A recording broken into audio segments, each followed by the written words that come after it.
कृष्णा, मेरे बालकृष्ण चैनल में आपका स्वागत है।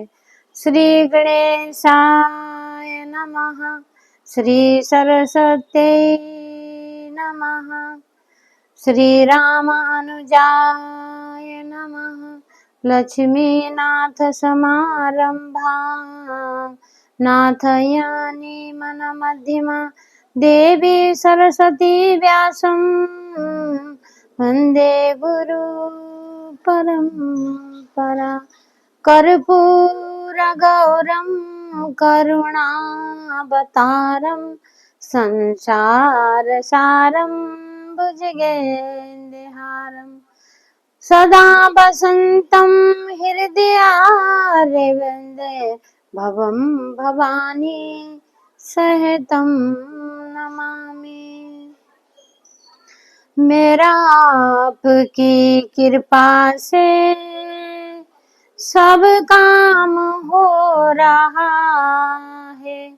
मेरा आपकी कृपा से सब काम हो रहा है। करते हो तुम कन्हैया, मेरा नाम हो रहा है। करते हो तुम कन्हैया, मेरा नाम हो रहा है। मेरा आपकी कृपा से सब काम हो रहा है। पनवाड़ी के बिना ही मेरी नाम चल रही है। पनवाड़ी के बिना ही मेरी नाम चल रही है। हैरान है जमाना, मंजिल भी मिल रही है। मेरा आपकी कृपा से सब काम हो रहा है।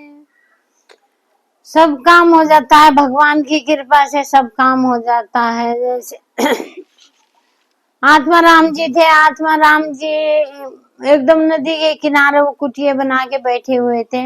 उनकी पत्नी थी, एक करकसा है, उनकी पत्नी थी धुंधली, उसका नाम धुंधली था। दोनों पति पत्नी में खटपट होती रहती थी। वो थोड़ा जवान की बहुत अपने आप में बहुत ज्यादा करने वाली थी स्त्री। तो वो गए, उन्होंने क्या करा, उनको इच्छा हुई कि मेरा भी पुत्र होता, मेरे कोई संतान होता। मेरे इतना सारा सब कुछ, मेरा धन दौलत सब कुछ है भगवान की कृपा से, पर ये नहीं है तो एक संतान नहीं है। बोल के बैठ के सोच के रो रहे थे वहां पे। जैसे रोए तो एक संत जा रहे थे उधर से, तो संतों ने देखा कि वो रो रहे हैं, क्यों रो रहे, पूछ लूं। तो पूछा कि भाई आत्मा देव जी आप क्यों रो रहे। बहुत बड़े ब्राह्मण थे आत्मा देव जी, बहुत बड़े पंडित है। हर चीज उनको, वेद पुराण पढ़ने वाले पंडित है, सब कुछ उनको जानते हैं, सब जानते हैं, सब ये लोग पर लोग सबका ज्ञानी है वो, ऐसा नहीं है। तो फिर रो रहे तो सब बोला, संत महाराज ने पूछ लिया कि राजन आप क्यों रो रहे हो, क्या हो गया। बोले कि गुरुदेव ऐसा है कि मेरे को कोई संतान नहीं है ना, मेरे मुझे एक पुत्र हो जाता मेरा तो मैं खुश होता, उसके साथ खेलने वेलने, मेरे मतलब जमीन जायदाद जो भी है खाने का मेरा हो जाता। अब मैं नहीं होगा। उन्होंने देखा, हाथ देखा, संतों ने बोला कि आत्मा देव जी आपके नसीब में संतान है ही नहीं, आपके भाग में संतान लिखा ही नहीं होगा। तो वो और रोने लगे, कहने लगे महाराज आप चाहो तो कुछ भी कर सकते हो, आप सन्यासी हो, आपके चाहने से बहुत कुछ हो जाएगा, मुझे एक पुत्र प्राप्ति हो जाए ऐसा मुझे कोई वरदान दो। माने नहीं जिद करने लगा। मेरे संत ने बोला कि ऐसा है कि ये फल ले लो, ये फल ले जाके अपनी स्त्री को खिला देना, उससे आपके घर में संतान हो जाएगी। तो गए आत्मा देव जी गए, जाके धुंधली को बोले कि ये फल खा लो, ये फल खाने के बाद हमें एक पुत्र हो जाएगा। तो धुंधली ने सीधा अपनी बहन, फल तो ले लिया, अपनी बहन को फोन किया, बहन को फोन किया तो भाई ऐसा ऐसा है मेरे पति, कोई फल ले आए, वो कह रहे कि ये खा लो तो गर्भवती हो जाओगे।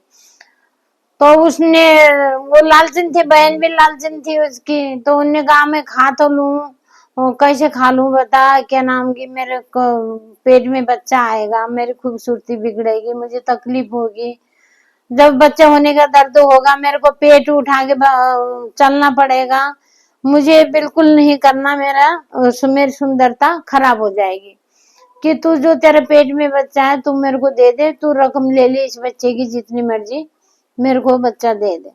तो बहन मान गई। बहन ने कहा कि ठीक है, तू ऐसे कर कि नाटक कर कि तेरे पेट में बच्चा है, वो फल जो है वो गाय को खिला दे। वो गौ माता को फल खिला दिया उसने, अपना तकिया बकिया लगा के 8-9 महीना जैसे भी हुआ, नाटक शुरू करके अपना दिखाती थी कि भाई मैं गर्भवती हूँ। तो फिर गौकर्ण रखा, उनका गौ माता का बच्चा हुआ तो गौकर्ण रखा, वो बिल्कुल इंसान की तरह पैदा हुए, तो खाली कान कान थे गौ माता के, तो इसलिए उनका नाम गौकर्ण। गौकर्ण खूब विद्वान और धनवान, बुद्धिमान, बहुत शीलशीलता के संस्कारी बालक पैदा हुए। तो एक गौकर्ण हो गया, उसका नाम अब उसकी बहन दे गई, रात रात में जब हुआ तो जब उसकी बहन दे के चली गई, पैसा ले गई, उसको दे गई, उसका नाम रख लिया धुंधकारी। धुंधकारी रख लिया, धुंधकारी उसने अपने साथ मिलता जुलता नाम रख लिया कि उसका नाम धुंधली है तो वो धुंधकारी हो जाएगा, धुंधकारी नाम रखा जैसे। तो ठीक चल रहा था कुछ दिन, तो जब वो छोटा था जब ठीक ही था, जब बड़ा हुआ, एक तो ब्राह्मण के घर में उसने जन्म लिया, ब्राह्मण के घर में जन्म लेने थोड़े बड़ा होते यार दोस्तों में जाके मदरा पान करने लगा, दारू पीने लग गया। एक ब्राह्मण के घर में जाके उसने पाप पे पाप करता गया, जुआ खेलने लगा, 5-5 बेश्याओं के साथ उसने रहना शुरू कर दिया। वो इतना नशे में हो जाता था, अपने माता पिता को दोनों को मारता था कि भाई मुझे पैसा दो, मुझे धन संपत्ति दो, मुझे पैसा दो, अरे पैसा नहीं है, पैसा खत्म हो गया बोला तो कहीं से भी लाके दो, मुझे मुझे पैसा चाहिए।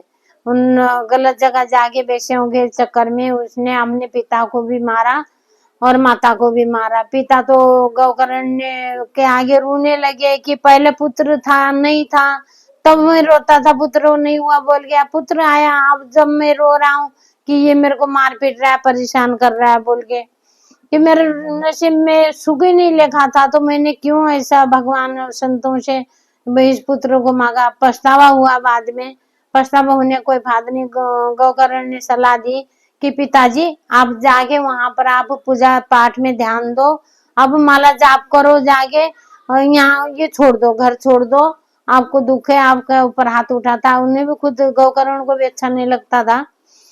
वो चले गए, वो तो अपना चले गए कुटिया में, तो अब रह गई धुंधली। धुंधली रहने के बाद धुंधली के जैसे उसे परेशान करने लगा कि माँ मुझे पैसा दे, कहीं से भी लाके दे, नहीं दिया तो उसको मारा। तो उसने क्या करा, शर्म के मारे रोती रोती, क्यों भाई बेटे ने मारा, हाथ उठाया, थोड़ा उसको अपने आप में लज्जा लगी, तो जाके कुआं में कूद के धुंधली भी मर गई। धुंधली भी मर गई तो जब धुंधकारी रहा, धुंधकारी ने क्या करा, उन 5 बेश्याओं को घर में ले आया। घर में ले आया तो 5 बेश्या क्या करती थी, चोरी करवाती थी उसे, इधर उधर से सारा सामान चोरी करके ले आओ और उनको दो, सोना चांदी जेवर हार वगैरह सब। एक दिन क्या करा कि राजा के दरबार में चोरी करवा दी, राजा के दरबार से सारे चोरी करके इतने सोना चांदी जेवर सारा कुछ पैसा लेके चले गया। जब उन 5 बेश्याओं को दे दिया, देने के बाद वहां पर पता चला कि राजा तो कल सारे जगह छापा मार के हमने जिसने चोरी किया है उसको फांसी की सजा सुनाएंगे। तो वही उनके बेश्याओं के कान में आई, बोला कि राजा तो छोड़ेंगे नहीं, राजा कहीं से भी ढूंढ निकालेंगे भाई, तो जब छापा पड़ेगा हम क्या जवाब देंगे, हम भी बंद हो जाएंगे 5। तो हम क्या करते हैं, इसको रात को ही मार देते हैं, मार देते। बोला उसका आग जल रही थी, जलते हुए कोयलों को डाल के, गले में कोयला डाल के उसको धुंधकारी को मार दिया। 5 बेश्याओं ने मार दिया, जो सामान जो चोरी का माल था वो लेके फरार हो गई। तो जैसे मारा तो मारते उनने क्या वो क्या हुआ, अब मरने के बाद जैसे कर्म करे ऐसे तो फल मिलता है। तो प्रेत योनि में धुंधकारी चले गया, यहाँ से स्वर्ग लोक भी नहीं गया और नर्क लोक भी नहीं गया, कहीं नहीं गया, सीधा वो नीचे यहीं से प्रेत योनि में चले गया। जब प्रेत योनि में चले गया, गौकर्ण जी ने क्या करा, चल मर गया धुंधकारी, तो बहुत ज्यादा पाप इसने किया है, तो बेश्याओं के साथ ही रहता था और जुआ दारू सब पीता था, तो इसीलिए मुझे क्या करना पड़ेगा, मेरे भाई की मुक्ति के लिए मुझे गया जाके श्राद्ध करना पड़ेगा। गोकर्ण जी ने बोला मैं गया में जाके श्राद्ध करके आता हूँ। जैसे कोई भी नहीं तरा, जैसे माता पिता नहीं तरते तो गौ वहां जाके गया जाके श्राद्ध करके आते हैं तो उनकी मुक्ति हो जाती है। तो फिर वहां जाके सारा कुछ करके आ गए गोकर्ण। जब घर में आए रात को रोने की आवाज आ रही है करके, गोकर्ण जी ने बोला भाई कौन है, भाई कौन रो रहा है, बता दो कौन है। तो बोला कि भैया मैं आपका भाई हूँ, धुंधकारी हूँ, मुझे इन 500 वेश्याओं ने जो है कि मेरे गले में अंगारा डाल के मुझे मार दिया था, तो मैं प्रेत योनि में चले गया था। तो गोकर्ण बोले कि पर मैं तो गया में श्राद्ध करके आया हूँ, गया में श्राद्ध करने के बाद तो मुक्ति हो जाती है। तो बोला धुंधकारी बोला कि नहीं भैया मैं प्रेत योनि में हूँ, मेरा उद्धार करो, मैं बहुत कष्ट में हूँ, मैं प्रेत योनि में नहीं रह सकता एक दिन भी, मुझे कैसे न कैसे वहां से निकालो। तो ठीक है बोला कि मैं कल सोचता हूँ, ठीक है अभी तो सो जाओ जाके, मैं कल देखता हूँ। जब गए गुरु जी के पास गए, गोकर्ण बोले कि गुरुदेव ऐसे ऐसे हो गया, मैं गया श्राद्ध करके आया, तो धुंधकारी तो को मुक्ति मिली नहीं, धुंधकारी तो प्रेत योनि में चले गया। तो मेरे को आगे बोला कि मुझे मुक्ति करवाओ, प्रेत योनि में मुझे कष्ट है, तो अब मैं क्या करूं।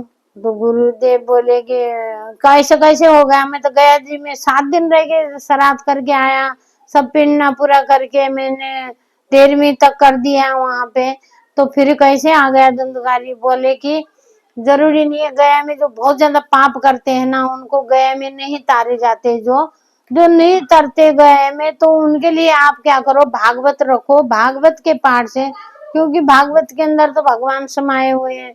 जो कहीं मुक्ति नहीं मिलती किसी को, तो भागवत का पाठ कराने से उसकी मुक्ति हो जाएगी। तो ये सलाह दिया उन्होंने, गोकर्ण जी ने सारे गांव वालों को बोला कि ऐसे ऐसे हो गया, सबको बैठाया, भागवत करवाई, भागवत करवाने के बाद बैठने लगे तो धुंधकारी को बोला कि ठीक है भागवत हो रहा है, भागवत में बैठ जाना, फिर तुम्हारा उद्धार हो जाएगा। गोकर्ण बोले। तो अब धुंधकारी बैठने गया तो वहां कुछ जगह ही नहीं थी, वहां पर सब इंसान बैठे हुए थे, सुन रहे थे, तो भागवत सुन रहे थे। तो देखा कि कहाँ बैठूं, गोकर्ण को क्या देखा, वहां पर बांस का वो था, एक गांठ बने हुए, 7 गांठ वाला बांस का डंडा था बहुत बड़ा, वो उसके अंदर घुस गए, उसके अंदर घुस गए तो जैसे मुक्ति होगी तो वो बांस फूट के हरा कली कली निकाल देगा। तो अब जैसे एक दिन की भागवत हुई, वो उसी के अंदर घुस गया धुंधकारी, धुंधकारी उसके अंदर घुस के ये भागवत सुन रहा, भागवत इस तरह से सुन रहा है, कहीं पर ध्यान नहीं है, नारायण का दर्शन हो रहे हैं उसको भागवत में, श्री कृष्ण का, राम जी का, सबका दर्शन हो रखे हैं भागवत में ही, वो उनका मन में ध्यान करके उनकी पूरी भागवत सुना। एक दिन की सुना, एक गांठ फटी तो उसमें हरा घास निकला, 2 गांठ फूटी, 2 दिन की भागवत, 3, ऐसे करते करते 7 दिन में तो वो जो बांस का पेड़ था वो हरा भरा हो गया। हरा भरा जैसे हुआ तो ऊपर से विमान आया, सजा हुआ फूलों से सजा हुआ विमान आया, तो देखते रह गए सब, गोकर्ण जी भी देखते रह गए। तो सब जितने भागवत देख रहे थे उसी टाइम, सब जिन्होंने भागवत सुना था सबको भगवान का दर्शन हुए। तो फिर उनने क्या करा, उसमें बैठे तो पार्सल आए भगवान के, उसको गोकर्ण को जो है कि बोल के धुंधकारी ने बोला कि धन्यवाद दिया गोकर्ण को कि भैया तुम आपने मुझे प्रेत योनि से निकाल के मुझे वैकुंठ वास दिलाया, आपका धन्यवाद है, आप सुखी रहिए, मैं अब जा रहा हूँ, मैं खुश हूँ बहुत। जब धुंधकारी जैसे को भगवान ने पाप काट के तार दिया, धुंध, जय श्री कृष्णा, धुंधकारी जैसे को पाप काटा भागवत ने। भागवत तो ऐसी होती है कि जो सबका पाप